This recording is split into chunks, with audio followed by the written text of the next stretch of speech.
आदित्य बेटा, जरा सुनो, तुम और माही कब शादी करने वाले हो?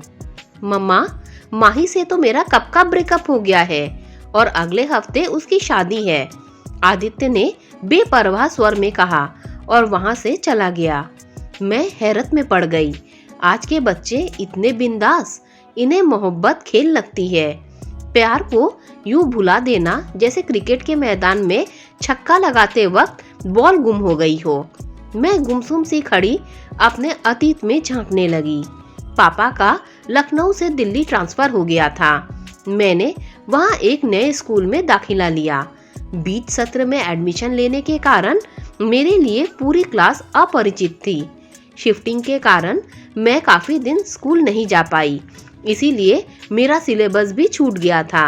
मुझे कुछ समझ में नहीं आ रहा था।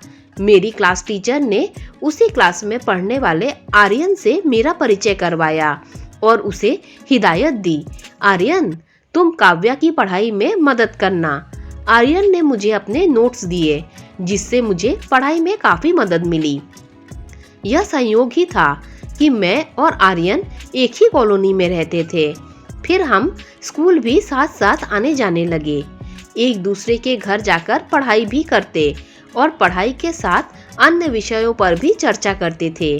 कभी कभी साथ मूवी देखने जाते तो कभी छत पर यूं ही टहलते। धीरे धीरे हमारे मम्मी पापा भी जान गए थे कि हम अच्छे दोस्त हैं। हम दोनों ने स्कूल में टॉप किया। इसके बाद हम कॉलेज में आ गए। आर्यन इंजीनियरिंग करने रुड़की चला गया और मैं दिल्ली में पास कोर्स करने लगी।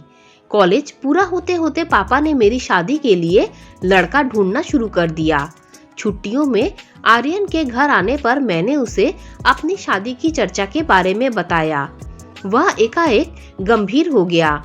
मेरा हाथ पकड़कर बोला, काव्या, मैं तुमसे बेहद प्यार करता हूँ। आज से नहीं, जब से पहली बार देखा था तब से ही। मैंने रात दिन तुम्हारे ख्वाब देखे हैं।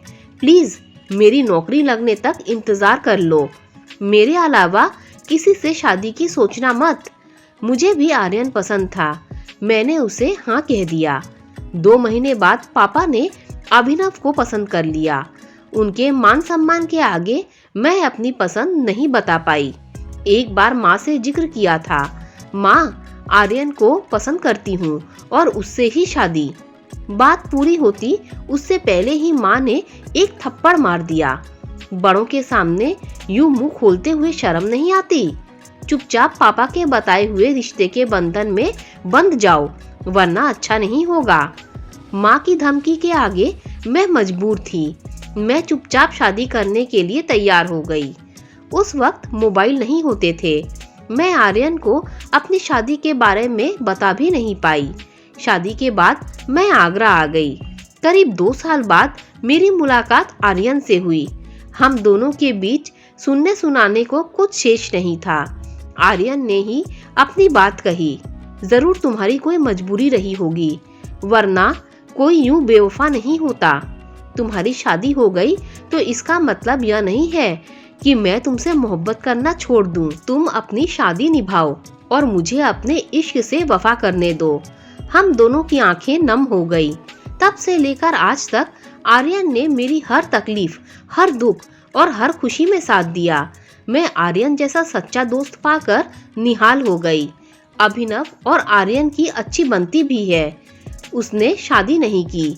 एक बार मेरे जोर देने पर कहा, मेरे मन में बसी मूरत के जैसी कोई मिली तो इन यादों को एक पल में ही अलविदा कह दूंगा। वह अक्सर कहता, तुझे पा लेते तो यह किस्सा ही खत्म हो जाता। तुझे खोकर बैठे हैं, यकीनन कहानी लंबी होगी।